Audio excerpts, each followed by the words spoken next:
کسی شرط کے ساتھ اس کو رضا کو مشروط نہیں کیا گیا، ماضی کا صیغہ استعمال کیا گیا، لقد رضی اللہ، اللہ راضی ہو گیا ان مومنوں سے کہ جنہوں نے درخت کے نیچے آپ کی بیعت کی۔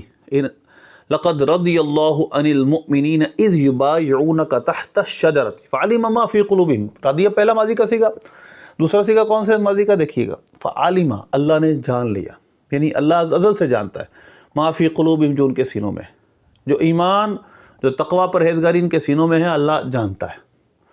اچھا یہ بھی ماضی ہے۔ اس کے بعد اللہ فرماتا ہے ان المؤمن، مومن تو اللہ نے فرما دیا ان کو، فانزل السکینۃ علیہم، اللہ نے ان پر سکینہ و اطمینان نازل کیا۔ شیعہ کی تفسیر کو اٹھا لیں، آپ تفسیریں اٹھائیں شیعوں کی، تفسیر صافی، تفسیر برہان، تفسیر عیاشی، یا تفسیر اسی طرح اہل بیت، تفسیر جعفی، آپ اٹھا کر دیکھ لیں، ان کو تفسیروں کو پڑھیں آپ، جو انزل السکینۃ علیہم کی تفسیر وہ پڑھیں۔ انزلہ فعل ماضی ہے، یہ جملہ شرطیہ جزائیہ نہیں ہے، خبریہ ہے۔ اللہ نے نازل کیا ان پر سکینہ، اگر کریں گے تو نازل کرے گا، یہ نہیں ہے، اگر کریں گے تو نازل کرے گا، یہ نہیں ہے، اگر ہوگا تو اللہ راضی ہوگا۔ یہ تمہاری باتیں ہیں، سب اپنی تفسیر اپنی مرضی سے کر رہے ہو، تو اپنے عقیدے کے مطابق ڈھال رہے ہو، قرآن میں یہ نہیں ہے۔ قرآن میں کیا فرماتا ہے؟ اس کے بعد اللہ فرماتا ہے وَأَصَابَهُمْ فَتْحًا قَرِيبًا، اور انہیں جلد آنے والی فتح عطا کی۔ اب فتح یہ وعدہ اللہ نے کیا تھا کہ اللہ نے ان کو فتح دے دی، تو فتح ہوئی کہ نہیں؟ خیبر کی فتح ہوئی کہ نہیں؟ آپ کی تفسیر کتابوں میں لے پڑھیں، یہاں پر کیا لکھا ہے؟ مولا علی رضی اللہ عنہ کے واقعات لکھے ہیں کہ اللہ نے قریب فتح دی مومنوں کو، اور وہ خیبر کی فتح تھی اگلے سال صلح حدیبیہ کے 7 سنہ ہجری میں۔ اس کے بعد یہ بھی ماضی کا صیغہ تھا، وَغَانِمَ كَثِيرَةً يَأْخُذُونَهَا، اور بہت ساری غنیمتوں کا وعدہ کیا۔ اور ٹھیک ہے جی، ایک تو فتح قریب کا، مال غنیمت دینے کا اللہ نے وعدہ کر لیا، راضی ہو گیا، سکینہ نازل کیا، جان لیا ان کے سینوں میں ہے، سب ماضی کا صیغہ چل رہے ہیں، اور اللہ نے ان سے وعدہ کر لیا غنیمتوں کا، اور پھر غنیمتیں ملی، خیبر کی غنیمتیں ملی، باغ فتح بھی خیبر کی غنیمتوں میں سے تھا، بہت غنیمتیں مسلمان کے پاس آئیں۔ اس کے بعد وعدکم اللہ مغانم کثیرۃ، اللہ نے تم سے کثیر غنیمتوں کا وعدہ کر لیا۔ یہ سب اللہ نے جو ماضی کے صیغے استعمال فرمائے، غنیمت فتح بھی ملی مسلمانوں کو۔ مسلمانوں نے وَهُوَ الَّذِي كَفَّ أَيْدِيَكُمْ عَنْكُمْ، اللہ نے یہ فرمایا کہ کافروں کے ہاتھ اللہ نے تم سے روک دیے، وَكَفَّ أَيْدِيَ النَّاسِ عَنْكُمْ، لوگوں کے ہاتھ، کافروں کے ہاتھ تم سے روک دیے۔ غطفان اور بنو اسد وغیرہ جو قبیلے تھے یہودیوں کے، اور جب مسلمان فتح کرنے گئے خیبر، تو پیچھے سے کچھ قبائل عرب نے ارادہ کیا کہ وہ حملہ کر دیں مدینہ شریف پر، لیکن اللہ نے فرمایا وَكَفَّ أَيْدِيَ النَّاسِ عَنْكُمْ، تم لوگوں کے ہاتھوں کو تم سے روک دیا، وہ حملہ نہ کر سکے، ان کے دلوں میں ہیبت آ گئی۔ تو اب یہ سب چیزیں ماضی کے ساتھ تعبیر کی، اور سب ہوئی، کیا رضا نہیں ملی ان کو؟ کیا اللہ ان سے راضی ہو گیا پھر ناراض ہو گیا؟ اللہ کو نہیں پتا تھا ابو بکر، عمر، عثمان کیا کریں گے بعد میں رضی اللہ عنہ اجمعین؟ یہ جو جو ولایت کا خود ساختہ شیعہ کا نظریہ ہے، قرآن پاک کی آیتوں کو مڑوڑ توڑ کے بیان پیش کرنا شروع کر دیا تم نے، صرف تمہارے نظریے کے خلاف ہونے کی وجہ سے۔ اور اس بیت رضوان کو، اپنی تفسیر برہان پڑھو، اس بیت رضوان کو صرف ایک شخص نے توڑا، اور توڑا بھی کیا، اس نے بیعت کی نہیں تھی، ابن قیس۔ اور آپ کی تفسیر صافی وغیرہ، تفسیر یہ حوالہ ہے اس تفسیر ابن کثیر کا، کہ اس میں ثابت کرنے کی کوشش کی کہ اس میں کچھ لوگ ایسے تھے جنہوں نے بیعت اوپر سے، اب ایسا نہیں ہے۔ اب دیکھیے گا، وہ بیعت اس نے کی نہیں، نبی پاک صلی اللہ علیہ وسلم کے وہ صحابہ، قال رسول اللہ صلی اللہ علیہ وسلم يدخل من باع تحت الشجرة كلهم الجنة الا صاحب الجمل الاحمر، کہ یہ صاحب جمل احمر یعنی جو سرخ اونٹ والا تھا، اس کے سوا سارے اصحاب شجرہ جو تھے وہ جنت میں جائیں گے، سرکار نے فرمایا۔ یہ صحیح حدیث ہے، اور اس کی سندیں کئی طرح کی ہیں۔ نبی پاک صلی اللہ علیہ وسلم نے فرمایا کہ سارے اصحاب شجرہ جنت میں جائیں گے سوا صحاب جمل کے۔ اب اس کے بارے میں تفصیل کیا ہے؟ حضرت ابو زبیر، حضرت جابر فرماتے ہیں فَانْطَلَقْنَا نَبْتَدِرُهُ فَإِذَا رَجُلٌ قَدْ ضَلَّ بَعِيرُهُ، ایک شخص تھا جس کا اونٹ گم ہو گیا، یہ تفسیر ابن کثیر ہے، اور اس کی اور بھی حوالہ موجود ہیں۔ اس کا اونٹ گم ہو گیا تھا، اب ہم نے اس کو کہا تو جاؤ، تعال آؤ، فبایع، بیعت کرو، تعال فبایع، آؤ بیعت کرو۔ اس نے کیا کہا آگے سے؟ اس نے کہا اصیب بعیری احب الی من انواعیہ، کہ میرا اونٹ مجھے مل جائے مجھے بیعت کرنے سے زیادہ پیارا ہے۔ معاذ اللہ، یہ منافق تھا۔ اس کے سوا سب صحابہ نے بیعت کی، اور اس کی تعداد کتنی تھی؟ آپ تفسیروں میں اپنی تفسیروں میں پڑھ لیں، اپنی کتابوں میں پڑھ لیں، تفسیروں میں پڑھ لیں، 1200۔ آپ تفسیر برہان وغیرہ کو دیکھ لیں، 1200، اور دوسری روایت میں 1400۔ ان 1400 میں سے ایک شخص تھا جو منافق تھا جس نے بیعت نہیں کی تھی، اس کے علاوہ سب اصحاب شجرہ جنتی ہیں، کیونکہ اس پر بیعت رضوان، کیونکہ ان پر رضوان والی بیعت ہو چکی، انہوں نے اللہ کو راضی کر لیا، کیونکہ اللہ ان سے راضی ہو چکا ان مومنوں سے جنہوں نے درخت کے نیچے بیعت کی۔ ان 1200 یا 1400 کا ایمان بھی قطعی، اور ان کا جنت میں جانا بھی قطعی ہو گیا۔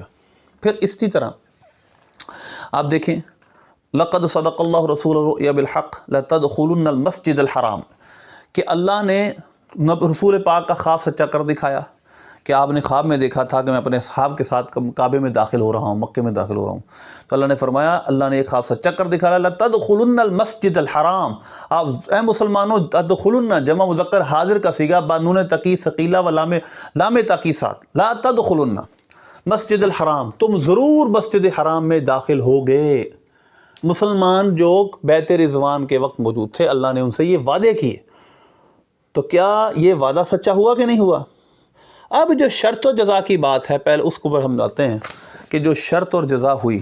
پہلی بات تو یہ ہے کہ کچھ حوالے میں ان کی کتابوں کے مزید دوں گا، جس میں حضرت عثمان غنی رضی اللہ عنہ کے حوالے سے کچھ تفسیروں میں، تفسیر اہل بیت وغیرہ میں یہ الزامات لگائے گئے ہیں کہ حضرت عثمان غنی تو وہاں سے غائب تھے، اور صحیح بخاری کی ایک حدیث بھی آدھی پیش کی جس میں کہ حضرت عثمان غنی رضی اللہ عنہ پر ایک عراقی کے سوال و جواب ہیں۔ اس نے کہا کیا وہ بیعت رضوان کے وقت غائب نہیں تھے؟ تو جواب کیا دیا تھا حضرت عبداللہ بن عمر نے کہ وہ غائب تھے، لیکن غائب کیوں تھے؟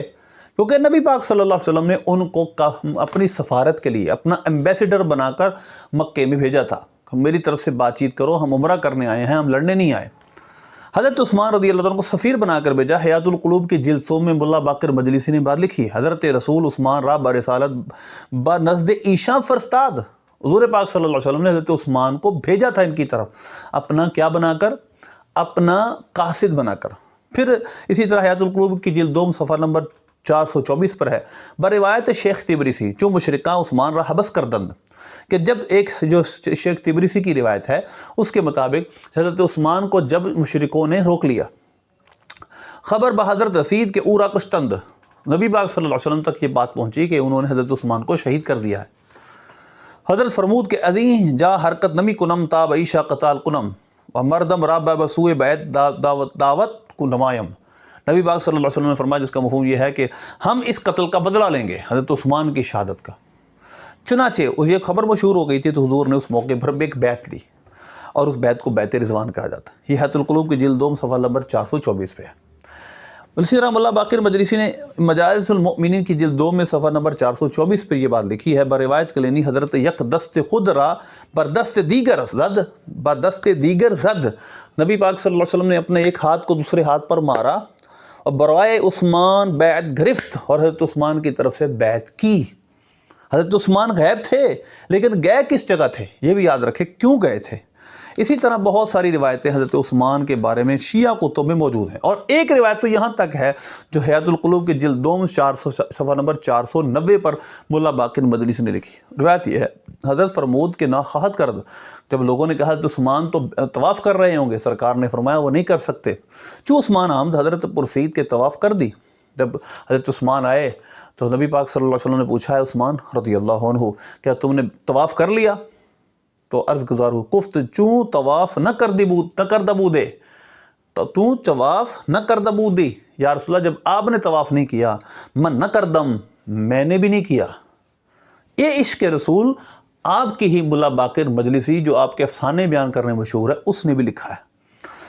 لہذا اس وجہ سے یہ بات یاد رکھیں، اس کو بیعت رضوان کہا جاتا ہے، اس میں حضرت عثمان بھی تھے، ابو بکر عمر رضی اللہ عنہ تھے۔ اب اس وجہ سے تو اس بیعت کے بارے میں یہ تعویلیں ڈھونڈتے ہیں، یہ شرط تھی۔ چلو ہم اگر یہ مان بھی لے ومن نقص فإنما ينقص على نفسه، یہ شرط جزا کے پر موقوف مان بھی لیتے اگر بیعت رضوان کو، حالانکہ موقوف نہیں ہے، یہ آیت نمبر 10 ہے، وہ آیت نمبر 18 ہے، اس میں اللہ نے ایک اور اجر دینے کی ذکر کیا ہے، اور وہاں پر اللہ نے جو ان کو بیعت رضوان پر ہی اجر دے دیا بعد میں نہیں، جو ان کو اسی وقت اجر دے دیا، لقد رضی اللہ عن المؤمنین اذ یبایعونک تحت الشجرۃ فعلم ما فی قلوبہم وانزل السکینۃ علیہم واصابہم فتحا قریبا، یہ اجر، وعدکم اللہ مغانم کثیرہ اور مغانم کثیرۃ یاخذون، یہ سب اجر جو اللہ نے ان کو دیے، وہ بیت رضوان کا صلہ اسی وقت مل گیا۔ اب پہلے جو آیت ہے اس کے اندر اللہ نے بیعت کے متعلق کہا کہ بیعت جو پورا کرے گا اس کا اجر اور فسویتی اجر عظیم، اللہ اس کو عظیم اجر دے گا، اور جو اس بیعت کو توڑے گا اپنے اوپر اس کا وبال ہوگا۔ ایک بات تو یہ، اس بیعت کو توڑنے کی وجہ سے اللہ نے ان کو کافر نہیں کہا، پورا نہیں، اگر بیعت توڑ دے، اگر توڑ دے، ایسا ہے نہیں کہ توڑ دی، اگر توڑ دے، جیسے کہ آپ کی کتاب برہان، تفسیر برہان میں بھی لکھا ہے، ایک کے سوا کسی نے بیعت نہیں توڑی۔ تو اب جب وہ بیعت توڑیں گے تو بات ہے، توڑی تو نہیں کسی نے۔ اب جو بیعت کی شرطیں آپ رکھتے ہیں ولایت علی، وہ تو کسی کتاب میں معتبر میں یا قرآن میں نہیں ہے کہ آپ نے جو شرطیں لگائیں، وہ تو شرطیں تھی اسلام کی خاطر لڑنے کی۔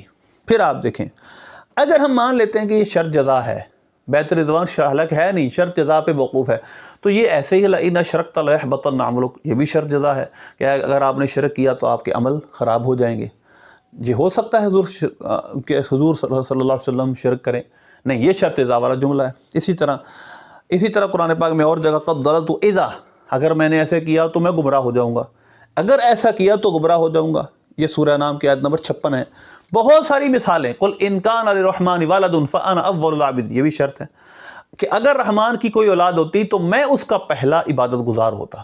تو یہ شرط اور جزا کے متعلق یہ نہیں ہوتا کہ شرط اور جزا پوری بھی ہوئی، شرط جزا لگائی گئی انشائیہ ہے، ہو سکتا نہ ہو۔ فمن نقص فإنما ينقص على نفسه، اگر مان بھی لیا جائے تو بھی یہ شرط جزا موقوف ہے، یعنی شرط اور جزا پوری ہو نہ ہو ضروری نہیں۔